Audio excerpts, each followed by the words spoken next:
नमस्कार, स्वागत है आप सभी का एबी स्टार न्यूज में और मैं हूं आपके साथ जुबैर चौधरी। वक्त तो चला आपका राज्य आपकी खबरों का, जहां सबसे पहले बात करेंगे बिहार के आरा की, जहां पर बिहार सरकार में मंत्री रामानंद यादव बीजेपी पर जमकर बरसे। तो 22 जनवरी को अयोध्या में रामलला की प्राण प्रतिष्ठा होने जा रही है, लिहाजा सियासत परवान चढ़ती नजर आ रही है। अब बिहार सरकार में मंत्री रामानंद यादव ने प्राण प्रतिष्ठा समारोह को लेकर सवाल उठाए। उन्होंने कहा कि बीजेपी राम को बेच रही है, जो राम सबके हैं बीजेपी उन्हें जबरन खुद का बता रही है।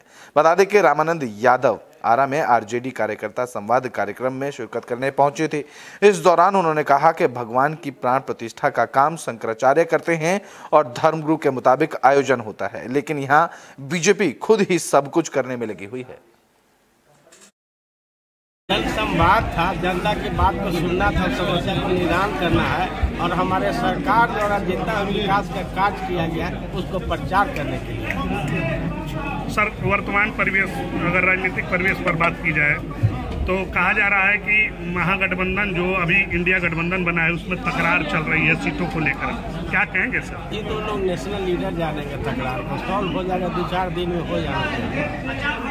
कल है ना संक्रांत के आसपास बाद सब चीज हो जाएगा। संक्रांत के बाद तो सत्ता पलट की भी बात आ रही है। अब तो जो कहते हैं उन्हीं से जानिएगा, वही जानते होंगे, हम अभी तो नहीं समझ रहे हैं, न जान रहे। सर के पाठक इस्तीफा दिए हैं, माना जा रहा, कहा जा रहा है कि हम लोग न्यूज में नहीं देखे, इस्तीफा दे दिया जी। आज इस्तीफा, उनका चिट्ठी वायरल हो गया है, इस्तीफा दे चुके हैं। पता नहीं है किस कारण से। सर, कहा जा रहा है कि आरजेडी के दबाव में ही के पाठक इस्तीफा दिए। नहीं, सवाल नहीं, आरजेडी कौन दबाव है, सब तो अपना काम बढ़िया कर रहे थे। तो बुलेटिन में बात कर लेते हैं हरियाणा के यमुनानगर की, जहां पर कंवरपाल गुर्जर कांग्रेस पर जमकर बरसे हैं। तो कांग्रेस ने रामलला के प्राण प्रतिष्ठा समारोह का न्योता ठुकरा दिया है, जिस पर हरियाणा सरकार में मंत्री कंवरपाल गुर्जर ने कांग्रेस सरकार को घेरा। उन्होंने कहा कि कांग्रेस पहले कहती थी कि राम तो केवल एक कल्पना है, राम कहीं नहीं है। बड़ी संख्या में कांग्रेस पार्टी के वकील हर बार राम मंदिर बनाने की बात का विरोध भी करते थे। उन्होंने कहा कि भगवान श्री राम इस देश की आत्मा है।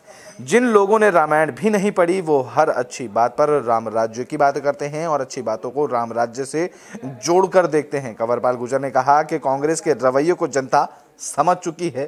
कांग्रेस अभी 40 पर है और बहुत ही जल्द ही वो 4 पर आ जाएगी। नहीं, देखिए, वो तो उनकी मर्जी है। कुछ लोगों का तो परमात्मा पर विश्वास नहीं, कुछ कहेंगे परमात्मा होता ही नहीं है। तो ये तो अपनी अपनी धारणा है। मान लो मैं मानता हूँ कि परमात्मा है और मैं मानता हूँ कि भगवान राम जो है हमारे आदर्श हैं, मैं उसको परमात्मा मानता हूँ। तो किसी का मानना ना मानना उसका है, लेकिन जो गौरव की बात है, जिस पे गौरव करते हैं, अगर परमात्मा नहीं मानते वो अलग बात है, लेकिन वो महापुरुष है और जिसके पूरा देश दिन में अपना आदर्श ढूंढता है, तो उसका सभी को सम्मान करना चाहिए। कांग्रेस। तो बुलेटिन में बात कर लेते हैं छत्तीसगढ़ के गरियाबंद की। बता दें कि गरियाबंद में कचरा बीनने वाली एक महिला को रामलला की प्राण प्रतिष्ठा समारोह का निमंत्रण पत्र मिला है। तो गरियाबंद के प्रयागराज राज्य में कचरा बीनने वाली बिहुला बाई को अयोध्या में राम मंदिर प्राण प्रतिष्ठा में शामिल होने का न्योता मिला है। बता दें कि बिहुला बाई रोजाना कचरा बीनकर जीवन यापन करती हैं। 1 साल पहले जब श्री राम मंदिर निर्माण के लिए निधि समर्पण का कार्य चल रहा था, तब दिन भर कचरा बीनकर 40 रुपए कमाने के बाद उन्होंने 20 रुपए राम मंदिर निर्माण के लिए दान किए थे। उनकी इस भावना को देखते हुए हिंदू संगठन और अक्षत कलश लेकर बिहुला बाई की झोपड़ी में पहुंचे और उन्होंने उन्हें श्री राम जी के दर्शन का न्योता दिया। न्योता मिलते ही बिहुला बाई भावुक नजर आई।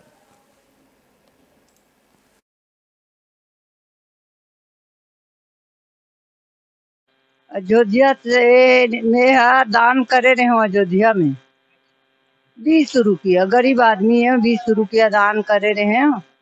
और मैं कचरा काढ़ी बीनथो और बीन के मोला मंदिर बजरंग बली का अलग बना है और मोला अयोध्या से न्योता आया है, मैं ला ले गए के।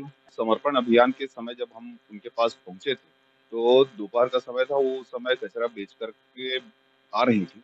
उन्होंने हमें कहा कि बेटा, मैं आज दिन भर में 40 रुपए का जो बिक्री हुआ है उसमें से आज की आधी कमाई 20 रुपए का एक उस समय जो रसीद था वो उन्होंने कटवाया था। तो ये इतनी भावुक कर देने वाला उस समय का राम जन्मभूमि के शिलान्यास के दौरान बुलाया जा रहा है। तो उनको बुलाने के लिए हमारे प्रांत की वो यहाँ पर आकर के उन्हें विशेष निमंत्रण दी है। वर्ष 2021 में निधि समर्पण अभियान सेवा बस्ती राजीव में चल रहा था, जिसमें बिंदुलाबाई द्वारा कचरा बीनकर 40 रुपए एकत्र किया गया था, जिसमें से 20 रुपए की राशि राम मंदिर निर्माण हेतु दिया गया था। विगत दिनों प्रांत की टोली प्रवास पे थी जिले में, जिसमें बिंदुलाबाई को अयोध्या राम मंदिर प्राण प्रतिष्ठा हेतु आमंत्रित किया गया है। अयोध्या से नेहा दान करे रहे हो अयोध्या में। तो बुलेटिन में बात कर लेते हैं बिहार के पूर्वी चंपारण के नौतन की, जहां पर थाना अध्यक्ष ने अस्पताल के उपाधीक्षक को फोन पर धमकी दी।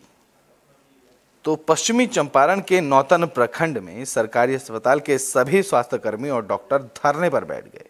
अस्पताल में स्वास्थ्य व्यवस्था चरमरा गई है, लोगों को ओपीडी छोड़कर जाना पड़ रहा है। दरअसल डॉक्टरों ने नौतन थाना अध्यक्ष पर आरोप लगाया है कि उन्होंने नौतन अस्पताल के उपाधीक्षक को फोन पर औकात दिखाने की धमकी दी, जिसका ऑडियो भी वायरल हुआ। अब सभी स्वास्थ्यकर्मियों ने नौतन थाना अध्यक्ष के खिलाफ मोर्चा खोल दिया है। न्याय न मिलने तक प्रदर्शन जारी रखने की चेतावनी सभी कर्मचारियों और स्वास्थ्यकर्मियों ने दी है। सर, मैं डॉक्टर श्री भगवान, चिकित्सा पदाधिकारी नौतन। मैंने एसएचओ जी के लिए कॉल किया था, तो उन्होंने मान के चलो मेरे साथ जो अभद्रता की है उसके लिए मैंने कई बार चिट्ठी सभी के लिए मैंने भाषा, अब मेरा संघ है उसके लिए, और सीएस सर के लिए मैंने लेटर दिया। उसके थ्रू एसपी साहब और डीएम साहब सब के लिए मेरा चिट्ठी जा चुका है, लेकिन यही है कि अभी तक कोई कार्रवाई नहीं हुई, जबकि 3 दिन का हमने टाइम दिया हुआ था। इसके विरुद्ध में सर आज हमने ये ओपीडी का स्थगन किया है।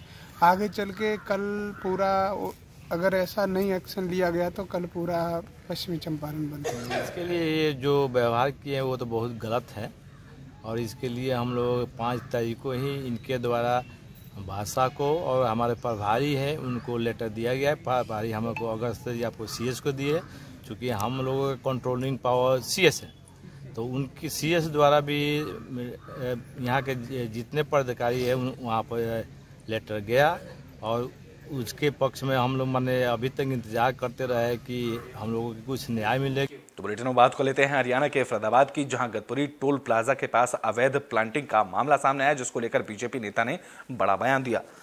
तो फरीदाबाद के गतपुरी टोल प्लाजा के पास जमीनों के अवैध प्लांटिंग का मामला सामने आया है, जहां 132 एकड़ की औद्योगिक प्लांटों के अंदर धड़ल्ले से हरे भरे पेड़ काटे जा रहे हैं। वहीं पृथला के पूर्व विधायक पंडित टेकचंद शर्मा ने अवैध प्लांटिंग करने वालों के खिलाफ कार्रवाई करने का आश्वासन दिया। देखिए, ये मुख्यमंत्री जी के संज्ञान में आ गया है, जब ग्रीवेंस कमेटी की मीटिंग में आप लोगों ने उठाया था, और ये सच्चाई है कि अवैध प्लॉटिंग में लोगों को, भोले भाले लोगों को फंसा करके उसको बेच दिया जाता है, फिर वो टूट फूट होती है। फिर बाद में ये ऐसे ही हमारे ऑफिस के सामने भी एक बार ऐसा हुआ था। पहले वहां पे लोगों के माध्यम से वो बेची गई, फिर उसकी टूट फूट हुई, लोगों का कई लाख का नुकसान हुआ। मैं तो एक चीज कहना चाहता हूं कि ये जो अवैध प्लॉटिंग है, जब सरकार ने नियम बना रखे हैं, सरकार ने कानून बना रखे हैं कि भाई अवैध को किस तरीके से पास कराया जा सकता है, ये जो छोटे लालच में आकर के जो प्रॉपर्टी डीलर हैं, जिनको संरक्षण प्राप्त होता है हमारे जैसे नेताओं का, मैं अपने जैसे। तो बुलेटिन में बात हरियाणा के फरीदाबाद की ही कर लेते हैं, जहां पर महिला आयोग की 25वीं वर्षगांठ पर कार्यक्रम का आयोजन किया गया। तो फरीदाबाद में महिला आयोग की 25वीं वर्षगांठ पर कार्यक्रम का आयोजन किया गया, जिसमें हरियाणा के राज्यपाल बंडारू दत्तात्रेय ने शिरकत की और महिला आयोग के कामों को सराहा। उन्होंने कहा कि हरियाणा सरकार की महिलाओं को आगे बढ़ाने के लिए लगातार काम किया जा रहा है, चाहे राजनीति हो या फिर खेल क्षेत्र, शिक्षा हो या बाकी क्षेत्रों में, सभी क्षेत्रों में महिलाओं और लड़कियों को आगे बढ़ चढ़कर भाग लेना चाहिए और सरकार उसके लिए प्रतिबद्ध है। हरियाणा महिला कमीशन ने 25 वर्ष के फाउंडेशन नेता समावेश में विशेष करके